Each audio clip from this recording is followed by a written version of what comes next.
Espírito Santo. Bem, eu estava falando com Deus e o Senhor estava dando a mensagem.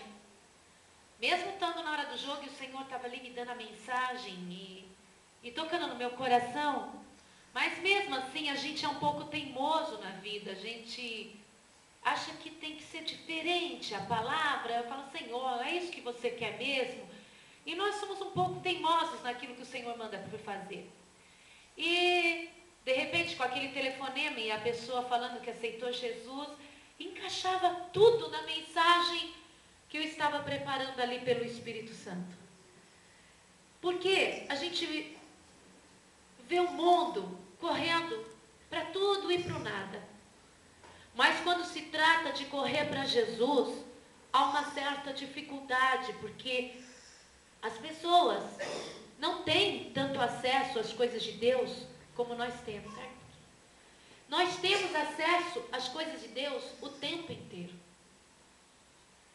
Quando o Senhor estava pondo ao meu coração que nós temos que partir para o evangelismo, para evangelizar, eu falava para o Senhor, Deus, eu sou uma pessoa muito fechada em mim mesma e eu percebo que as minhas ovelhas também.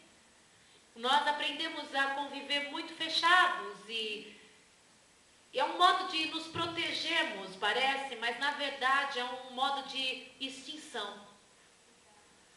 Quanto mais fechado se fica, mais nós vamos ficar em extinção e é necessário que não venhamos a perecer e para que a noiva de Cristo ela seja completa.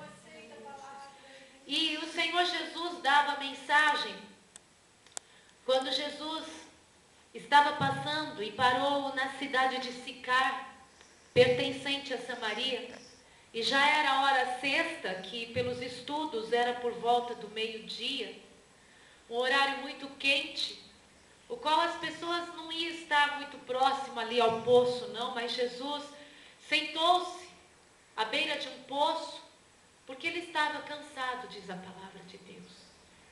E ele falou para os seus discípulos, vá até a aldeia, buscar comida, enquanto eu fico aqui descansando. Enquanto Jesus estava sentado e descansando, a palavra de Deus diz que veio uma mulher tirar água do poço. Essa mulher, ela era da cidade, então ela era samaritana. Samaritano eram os povos mestiços, eram mal olhados pelos judeus. E aquela mulher foi tirar água e Jesus, naquele momento, ele passa a evangelizar a mulher de uma maneira bem sutil. Para começar, o judeu não se dava bem com o samaritano. E pelas tradições e costumes da época também, o homem judeu, ele não conversava com uma mulher em público. E ali estava Jesus quebrando todos os tipos de regra. E nós vamos abrir em João, capítulo 4.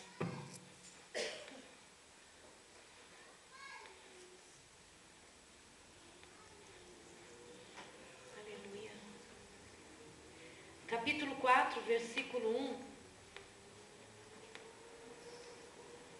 ao 29. E quando o Senhor veio a saber que os fariseus tinham ouvido que Jesus fazia e batizava mais discípulos que João, ainda que Jesus mesmo não batizava, mas os seus discípulos, deixou a Judéia e foi para a Galiléia. E lhe era necessário passar por Samaria, e foi, pois, a uma cidade de Samaria chamada Sicar, junto à herdade de Jacó, que é dado seu filho. E ali estava a fonte de Jacó, e Jesus, pois, cansado do caminho, assentou-se, assim junto à fonte, era isso quase a hora sexta. Veio uma mulher de Samaria tirar água, e disse-lhe Jesus, dá-me de beber.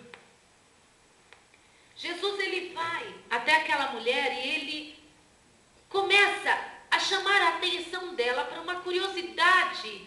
O Senhor Jesus, ele vai até o encontro dela. Muito dos nossos erros é que quando nós queremos ganhar almas, nós achamos, nós, igreja em geral, não só subimos com Jesus, mas a igreja em geral, ela acha que as pessoas elas têm que vir até a igreja. Na realidade, não vem tão fácil assim, nós temos que chamar. Dificilmente uma pessoa ela vai entrar e vai procurar. Na realidade, nós temos que ir ao encontro. Jesus ficou ali num lugar bem estratégico e mesmo cansado da viagem, mesmo com sede, mesmo cansado, mesmo sem comer, Jesus ali, ele pega e começa o ministério dele. Não é o ministério dos 3 anos, o ministério dele sobre aquela mulher. Ele começa uma conversação para mostrar o reino dele. Muitas vezes nós conversamos de tudo, mas não conseguimos falar em Deus. Mas Jesus, se ele fala em água, na palavra é para falar do reino dele. Se ele vai e passa pelos pescadores, ele fala de uma maneira que os pescadores entendem para chamá-los ao reino dele.